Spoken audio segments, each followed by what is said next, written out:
The Monday Nighters started after a fellow named Bob Martin used to have his own gathering at his home in Scarborough. And Bob Martin used to have fellows like Cal Radoja, Jack Winter, and Andy Mary were some of the names that come to mind that started going to these meetings, and they were Thursday night meetings. And what these guys used to do is, besides deal with records and air checks, part of the interest of this group was vintage television. So these guys would be watching satellite TV shows and early 60s broadcasts that they wanted to reminisce about.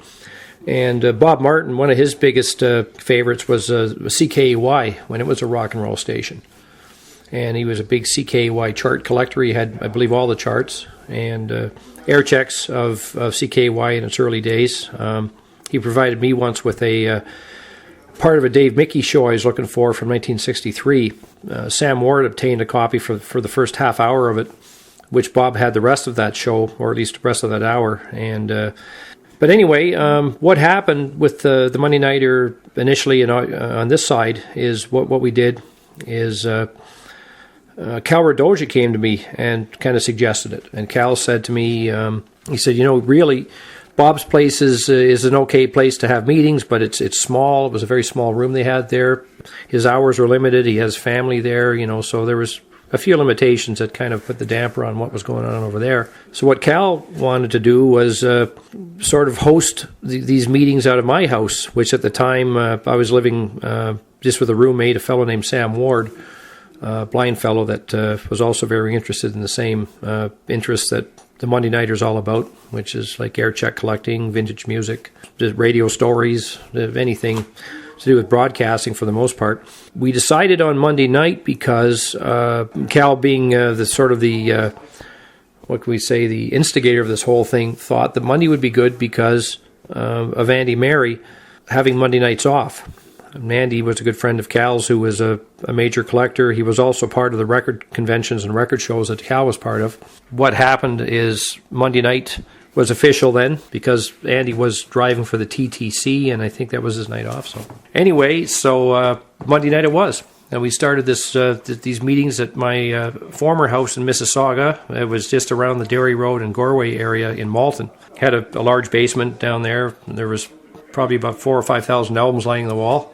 It was just a perfect setting for this kind of thing. So these started sometime, and I believe prior to the whole thing beginning here in Mississauga, we had this meeting at Bob Martin's on a Thursday night, and I went to it once or twice, and of course found it quite intriguing. And then when Cal pitched the idea for me to start hosting it, it all shifted to my house. But Jack Winter became a major member of the Monday Nighter. He was the music director for 1430 for many years, and that made it kind of interesting to have a guy like him come to the meetings.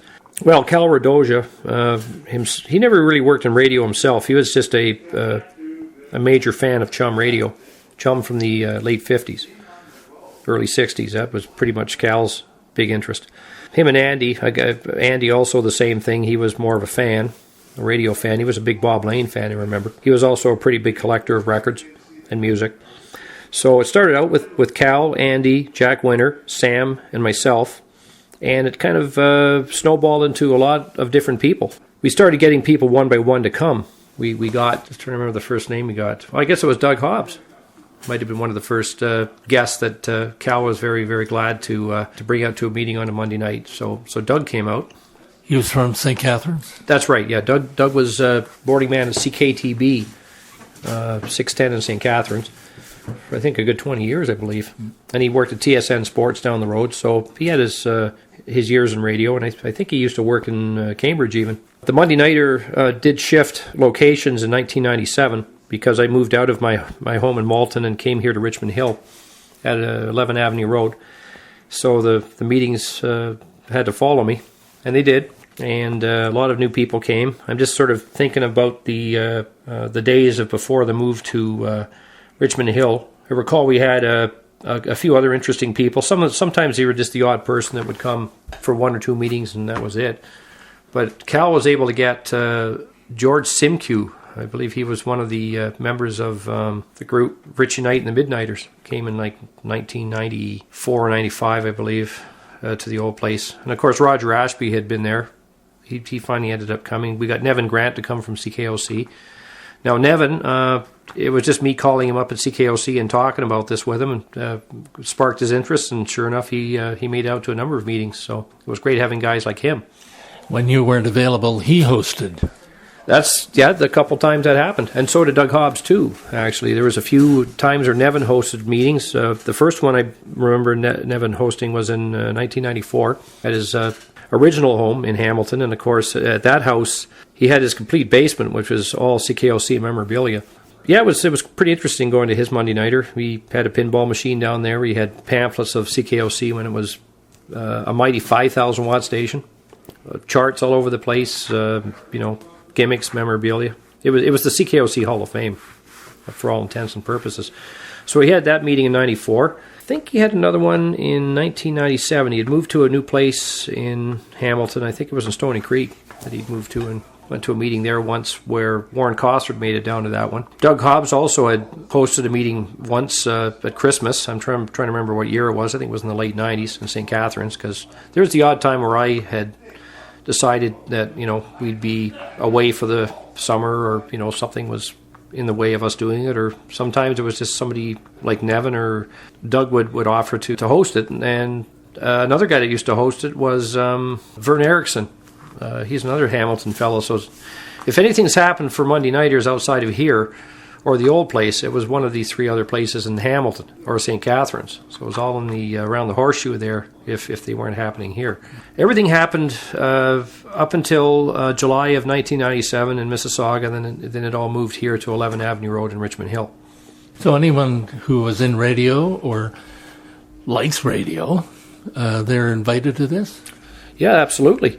That's the whole idea. We've had people come from as far as Kitchener and Woodstock. I mean, we've had Ron Fitzpatrick in. He now manages CJOY radio in Guelph.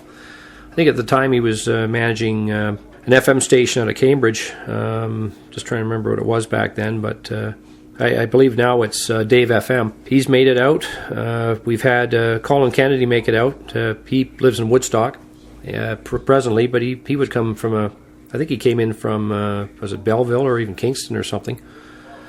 Steve Bolton, another long-distance Monday Nighter, comes in from Belleville with Kathleen Rankin. It's maybe once or twice a year that we might see them. But some of these people that come to the Monday Nighter are also people that would attend Warren Cosford's list member dinners. So that's how I actually managed to increase the membership, was by attending these. That's how I got to know Doug Thompson, was from one of Warren's dinners, and J. Robert Wood, a very key member for the Monday Nighter, a man that certainly has had a pretty colorful history in radio with working at CKY in Winnipeg, became a very successful programmer for CHLO in St. Thomas, and then more so for Chum in Toronto. And still consults radio stations to this day. We've had some pretty big profile Chum people here. We've had Brian Henderson's fairly recent attendee. He comes maybe 4 or 5 times a year. Chuck McCoy and Roger Ashby. Yes, we've had them. We've had John Rohde here. Of course, yourself. I mean, you were on Chum back in '68 as Bud Riley. And then Terry Davies, another Chum newscaster. He was on as Terry Davies, was he not? Or okay, it was back in the 60s. Yourself on CKFH. Well, Doug Thompson, of course, he's behind the scenes, but he's probably one of the world's most renowned producers. Well, he's won over 150 awards. Absolutely. He's one of the top guys. I mean, he's produced some pretty amazing radio documentaries and is still working at video documentaries now. One called Hi-Fi Salutes he's presently working on. He also produced material or programs for Ringo Starr and John Candy. Yes, especially the John Candy ones. They were kind of interesting. He did a thing called That Radio Show, and a show that, oddly enough, was really only aired in the States, but it was called Radio Candy. It was, I think, aired in the late 80s, early 90s. 89 and 90 are the ones I've heard, where he would get John Candy just to sit in as a disc jockey, for the most part, spinning current and gold records. But anyways, there's been a lot of things that Doug's got his name on, and he's still working at it today.